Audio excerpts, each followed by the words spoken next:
Assessor acadêmico do Instituto Brasil-Israel, professor de Sociologia da UFRJ, já esteve conosco aqui conversando algumas vezes, pesquisador do Centro de Estudos do Antissemitismo na Universidade Hebraica de Jerusalém. Michel German, seja muito bem-vindo mais uma vez ao INCL, é sempre muito bom ter a oportunidade de conversar contigo. Professor, bom dia. Bom dia, agradeço o convite, tudo bom com vocês? Tudo jóia, bom dia, Michel, como vai, tudo bem? Tudo tranquilo, tudo tranquilo.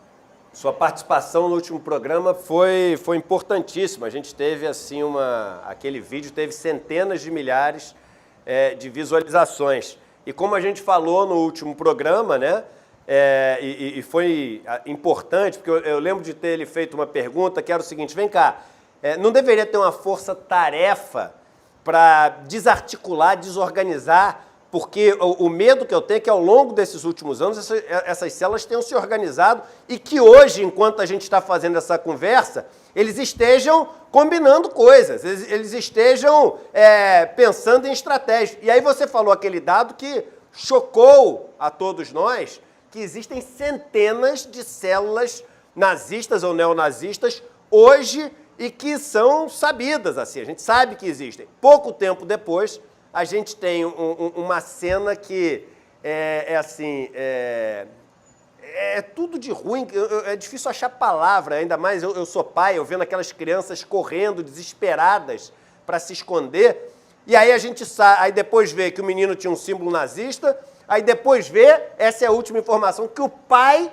deu o Mein Kampf, o livro do Hitler, o Minha Luta, o pai deu de presente para o filho esse livro, entendeu? Então eu queria que você primeiro fizesse um comentário sobre se você acha que está sendo feito alguma coisa para desarticular esses movimentos e comentasse essa tragédia, né, que aconteceu no Espírito Santo, lá na Aracruz. Bom, realmente essa coisa foi talvez o elemento que faltava para a gente ter o quadro inteiro da situação que a gente está tendo hoje no Brasil em relação a isso. Né? Mas foi o 6º ataque a escolas produzidos por militantes de extrema-direita desde o final do 2º turno. Tá? Isso é muito importante. É o primeiro ataque que teve mortes, onde houve efetivamente a possibilidade do atacante matar pessoas. Mas houve outros 5 ataques que foram menos divulgados, também com armas, também com militantes de extrema-direita, e também em escolas, o que é muito importante entender que a gente está falando de um modelo, né? Um modelo ideológico, um modelo de alvo e um modelo de produção de violência. Isso vai acontecer cada vez mais.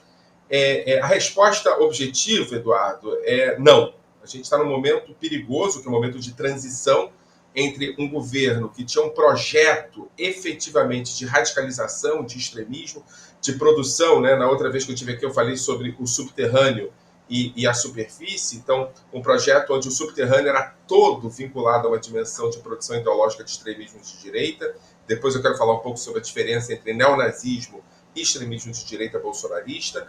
E agora, com essa fase de transição, é uma fase em que, né, o outro lá tá no Catar, o presidente está em depressão, não fala muito, o Flávio deve estar preocupado com outras coisas, então tá todo assim, a gente está numa situação em que esse governo atual, um governo que não existe, né, é um governo onde você já tem gente preparando oposição, já tem gente querendo se livrar, etc. e tal. Então a situação é que não há mais a mediação, né? Não há mais aquela mediação entre a superfície e o subterrâneo. Então o que acontece é que o subterrâneo está saindo meio que sem nenhum tipo de controle. Isso vai acontecer cada vez mais, infelizmente.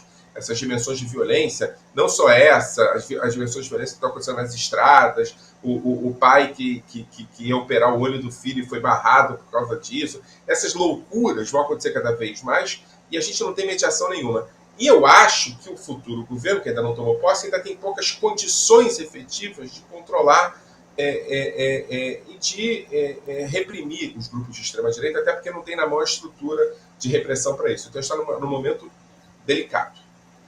Professor, me preocupa, eu queria te ouvir falar um pouco a respeito disso, quando envolve adolescentes. A gente está falando de um jovem de 16 anos que, segundo relatos da polícia, teria planejado esse ataque há 2 anos.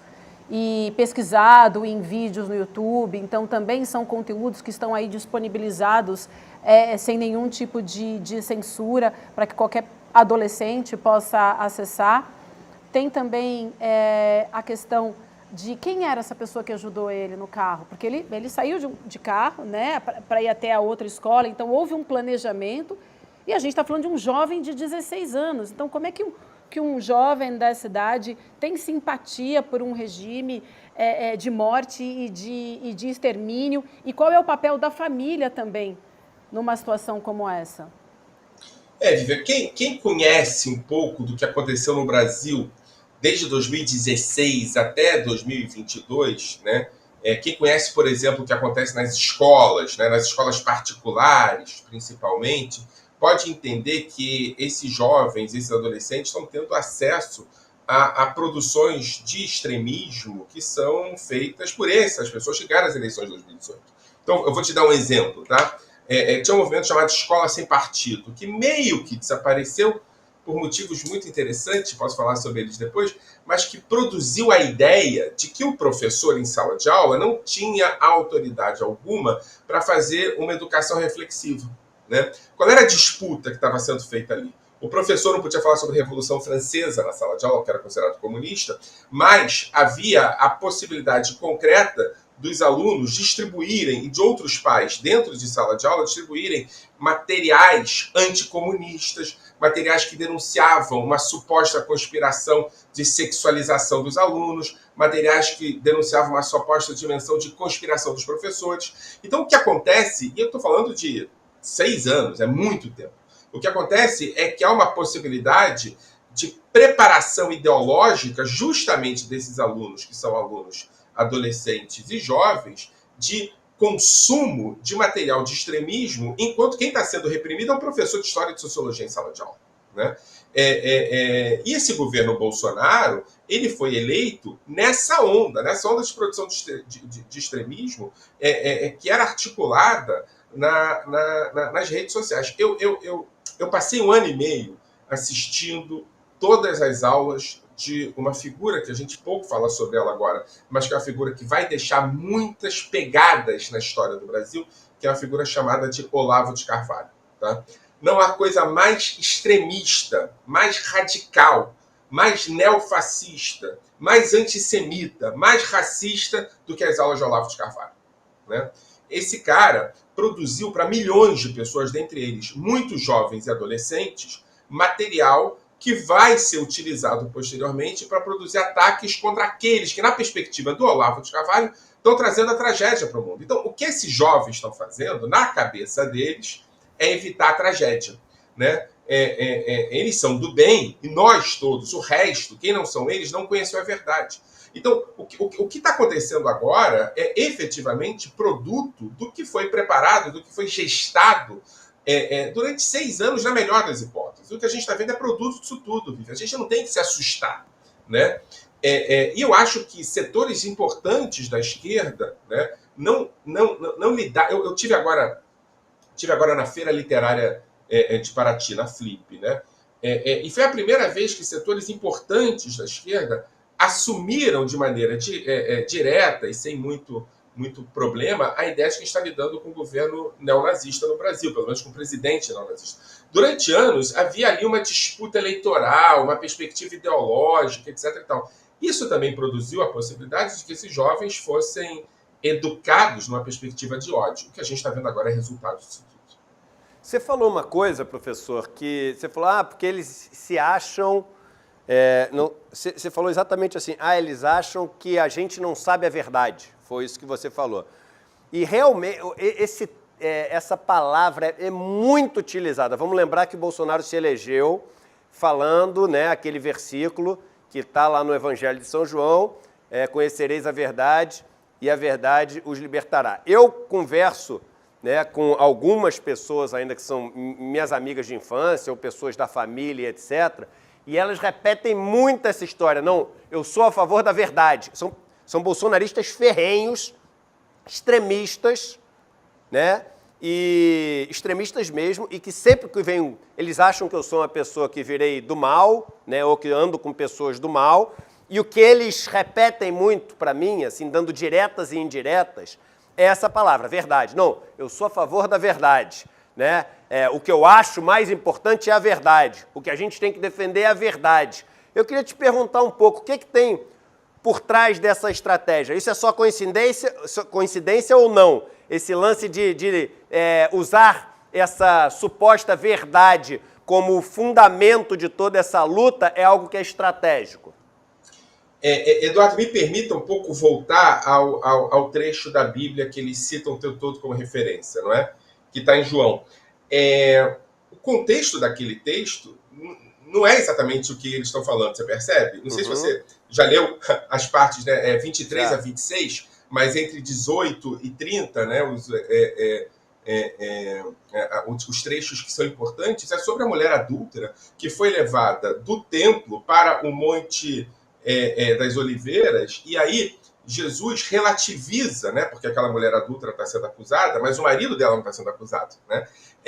Então, Jesus pega e relativiza a vontade das pessoas em punir aquela mulher, apedrejando aquela mulher, e dizendo aquela famosa frase está nesse lugar, né? Quem não tem pecado, que atire a primeira pedra. E eu não sou nem cristão, né? Então, assim, eu acho importante que as pessoas entendam que a Bíblia é um elemento fundamental para a gente disputar com esses caras, né? Eu não leio esse texto como uma referência da minha crença. Eu deixei para entender o que eles estão falando. E aí, no final das contas, esse trecho que ele fala é um trecho que relativiza a noção de verdade. Que diz o seguinte, olha, conhecer a verdade, o contexto todo, né, e ela te libertará. Ou seja, entenda o lugar da mulher, entenda o lugar da acusada. Talvez uma das maiores referências à tolerância de Cristo e que é utilizada por esse governo para justificar a intolerância à morte, né? Eu acho que esse ponto é um ponto importante, né? Porque quando eles falam em verdade, eles estão... E aí a palavra verdade, as referências à verdade, são referências muito presentes em movimentos fundamentalistas religiosos e fundamentalistas políticos, né? A verdade é a produção, a partir da construção de uma narrativa, e narrativa no sentido que eles usam para narrativa, que apague a alteridade, né?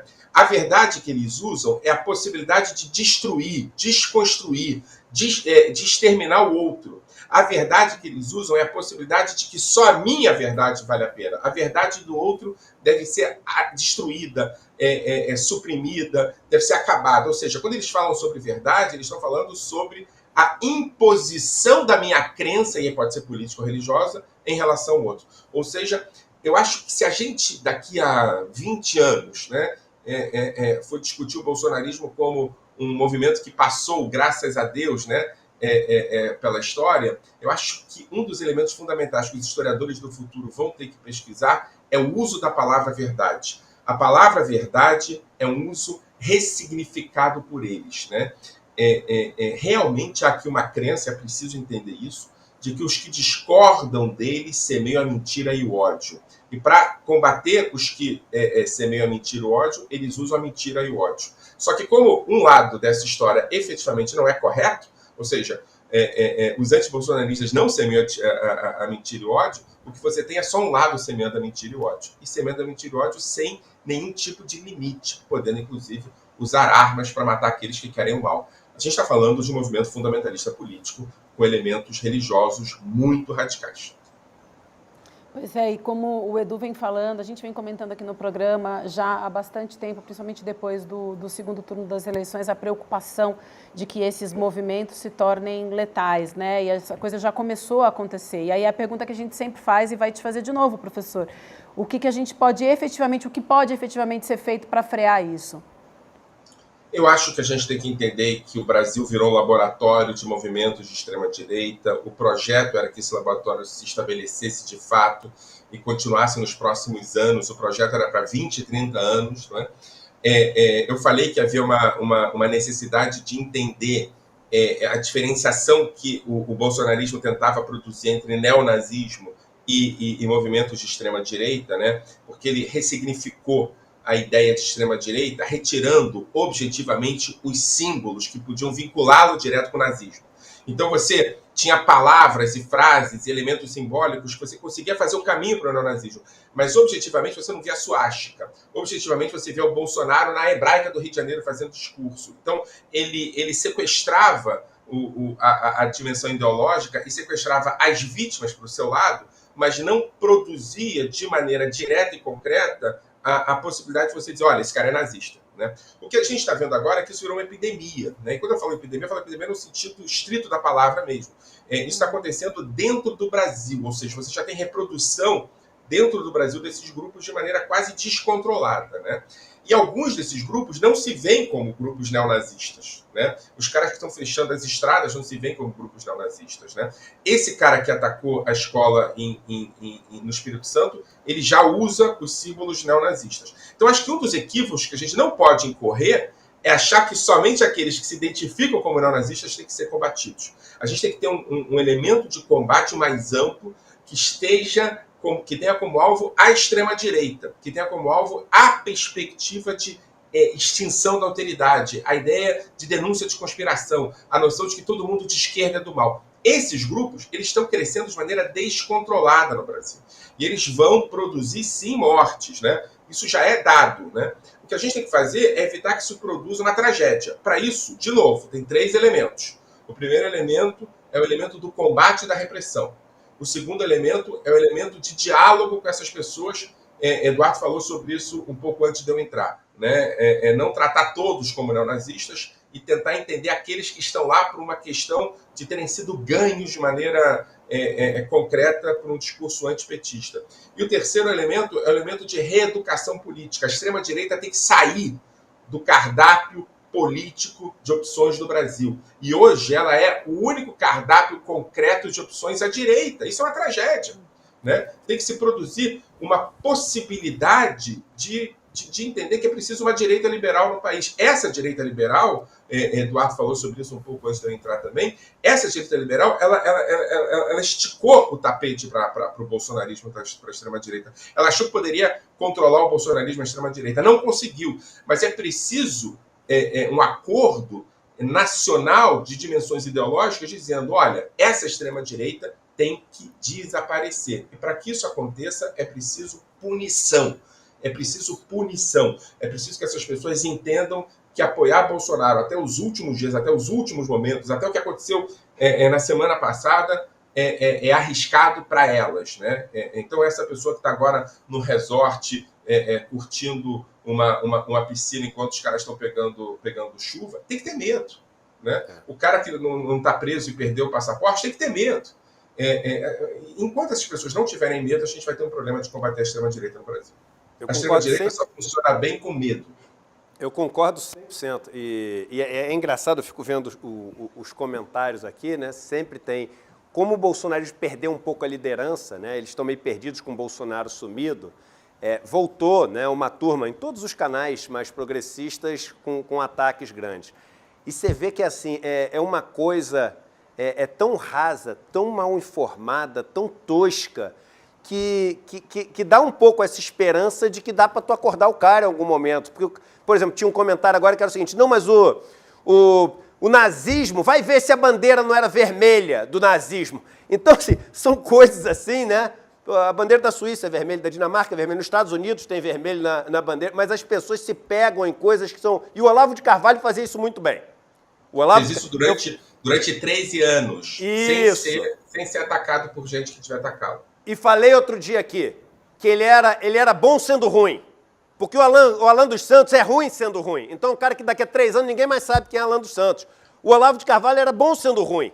Porque até para ser ruim, tu tem que ser bom se tu quiser ser um cara ruim direito, né? E o Olavo de Carvalho tinha uma influência muito grande porque ele era bom sendo ruim. E ele era desse raciocínio superficial, tosco, simplista, mas que pegava. O cara conseguia repetir. Ele achava que tinha entendido a lógica. Ele se achava ali intelectualizado depois daquilo. Mas eu quero te fazer uma pergunta específica, professor, porque surge nesse fato agora a figura do Hitler. Então, sempre quando a gente fala aqui de nazismo, neonazismo, etc., no nosso imaginário, né, vem a Alemanha, vem Hitler, e é estranho porque a gente vê pessoas, sei lá, na beira da estrada, ou falando de intervenção militar, aí começa aquele debate, que é o que você falou, né? Mas calma aí, é nazista, não é nazista? Mas como assim é nazista se não tem o Hitler? É uma coisa completamente diferente, você está chamando tudo de nazista? A pergunta é, o Hitler, a figura do Hitler, como a gente viu isso, ele tem um papel nessa história, o pensamento do Hitler, o Mein Kampf, a minha luta, o que a Alemanha fez, as estratégias nazistas lá da década de 30, isso tudo é usado ipsilis literis ou não? É só uma referência que a gente usa para uma coisa totalmente diferente? Você sabe, eu estudo, né? Eu sou historiador, sociólogo, etc. Então, eu costumo dizer, quando perguntam por que você chama o Hitler de nazista, né? Eu digo, olha, não sou eu que chamo ele de nazista, eu só escuto o que ele está dizendo e eu vejo que ele se chama de nazista o tempo todo, né? Que é interessante isso. Você diz, agora Hitler aparece, né? Se tem uma figura que traz Hitler para o debate político brasileiro, nos últimos 20 anos, não é de agora, é o Bolsonaro, né? Bolsonaro citou Hitler, e não citou Hitler numa conversa que foi gravada na casa dele lá naquele condomínio, que não é exatamente um condomínio muito seguro para se andar, né, na Barra da Tijuca. Ele citou Hitler do plenário da Câmara dos Deputados, pelo menos 2 vezes, e as 2 vezes como exemplo positivo, né? Então, assim, a primeira vez ele falou que Hitler devia ser aceito como tema, né, o elogio a Hitler como tema de redação do Enem, e a segunda vez, já há pouco tempo atrás, ele falou que os alunos do Colégio Militar do Rio de Janeiro poderiam utilizar Hitler como paraninfo da sua formatura. Mas não foi só isso, né? Depois ele utilizou Hitler como exemplo de um bom ministro da educação, isso já agora, tá? Esse ano, não é? Você está mostrando aí a fotografia de Bebê Leite, que tem uma referência importante com o supremacismo branco, mas aqui você precisa fazer uma conexão, né? Então vamos voltar. Eu fico imaginando assim, vocês dois aí no estúdio, se chega alguém fantasiado de Hitler para te abraçar e tirar uma foto, o que você faz? Você vai embora, né? Claro. O Bolsonaro abraçou e tirou a foto. Assim, Hitler, né, assim, eu não estou indo para os lugares que você tem que fazer uma conexão maior. Estou falando para lugares muito... Bolsonaro chega a citar David Irving, que é o maior negacionista do Holocausto em 2012, né? Assim, Hitler já está no jogo, né? Então, assim, o que está acontecendo agora, com essas figuras colocando suástica no braço, né? Aí a figura, né? Que é uma figura, inclusive, conhecida no Rio de Janeiro. Bolsonaro também circula no Rio de Janeiro, todo mundo sabe quem se trata, essa figura. Uma pessoa dessa, você abraça, você tira foto, né? O cara fala que Hitler é uma referência de ministro da Educação. Bolsonaro diz, mas eu não posso fazer isso, porque é difícil fazer as mudanças que a gente tem que fazer. Assim, quem colocou Hitler no jogo, na gramática política brasileira, foi Bolsonaro, né? E vocês acham que isso só vai ficar na superfície? Vocês estão enganados. Isso está entrando de maneira muito profunda no subterrâneo, né? Bolsonaro utilizou-se como referência uma figura que eu já citei aqui, que é o Olavo de Carvalho. O Olavo de Carvalho dizia claramente que o problema do Hitler, Bolsonaro, o Olavo falava isso em várias aulas, tinha sido somente o extermínio, né? Porque na cabeça do Olavo de Carvalho, na perspectiva gramatical da política do Olavo de Carvalho, o problema de Hitler tinha começado em 41. E eu sempre digo que o que a gente tem que fazer é entender o bolsonarismo e o olavismo a partir de 33 e 32, ou seja, o modelo que eles têm de projeto político é o modelo de Hitler entre 32 e 41. A gente pensa em Hitler, a gente pensa em Auschwitz, né? Só que Auschwitz só foi possível por causa do que aconteceu antes de Auschwitz. Auschwitz não é um terremoto. Auschwitz é parte de um projeto, né? Então, é claro que a gente fica esperando muralhas, chaminés, gente sendo queimada. Mas para chegar a isso, foi preciso discurso de ódio, perseguição das minorias, a ideia de que minorias têm que desaparecer ou se adaptar, texto usado de maneira literal pelo Bolsonaro, não é? Eu acho que a gente tem que tomar muito cuidado, né, com essas pessoas que nos dizem isso, né, e dizer 2 coisas. A primeira coisa, quem trouxe Hitler para o debate público brasileiro foi Bolsonaro. E a segunda questão, quando a gente fala de Hitler, a gente está falando de Hitler eleito em 32. E não somente do Hitler que produziu Auschwitz, né? O Olavo de Carvalho fazia uma diferença fundamental e dizia, olha, eu gosto do Hitler até 32, 33, 34, 35. a partir daí eu tenho problema com ele. Ou seja, o guru do bolsonarismo tinha uma simpatia por Hitler reiterada, apresentada em aula, né? Eu escrevo isso no livro, eu trago fontes, as pessoas podem ler, né? A pergunta é como é que a gente elegeu uma figura dessa, né? Como é que o Brasil conseguiu eleger uma figura dessa? E a gente não pode chegar a essa segunda pergunta sem entender que, estrategicamente, setores que não eram nazistas aceitaram uma figura vinculada a Hitler para poder ter ganhos objetivos na sua vida. Beleza. Professor, eu preciso dizer que a nossa audiência está bombando, que sempre que o senhor vem por aqui, né, Edu, é um negócio espetacular. Vamos fazer um corte dessa entrevista hoje também, porque são informações muito importantes e que às vezes as pessoas não perguntam, por essa questão do Hitler. Porque me dá até um arrepio ruim, falar a palavra Hitler, puta, é uma droga, entendeu? As pessoas às vezes não falam porque é um tema ruim, mas a gente tem que falar porque apareceu. A gente tem que falar o que é neonazista, entendeu? Pô, vamos ser claros no que é, qual o risco de verdade. Esses caras vão matar mais gente. Então, essas conversas que a gente tem com o professor Michel são muito boas para realmente trazer para a luz isso que precisa ser debatido, sem medo, entendeu? Até minha tia assiste. Deixa eu só falar uma última coisa que eu acho importante. Como chama sua tia, professor? Minha tia Silvia. Não, todo mundo. Eu fui no banco outro dia e o cara falou, pô, te vi e tal. É impressionante realmente a audiência. Parabéns para vocês. É um negócio impressionante. Eu não tinha sentido isso até vir aqui. Mas eu queria falar uma coisa importante que eu acho fundamental. Vocês percebem que o discurso do Bolsonaro acionou até mesmo membros da comunidade das vítimas mais afetadas pelo nazismo? Né? Eu acho que isso é muito importante a gente entender. Assim, setores importantes da comunidade judaica, que são descendentes das vítimas diretas do nazismo, se preocupavam durante muito tempo mais com a acusação de nazismo a Bolsonaro, dizendo que isso era banalização do nazismo, do que efetivamente com o nazismo. Isso, verdade. Eu acho que a gente tem que entender o tamanho da dimensão de sucesso que o bolsonarismo teve, inclusive entre as vítimas do nazismo. Né? É muito perigoso.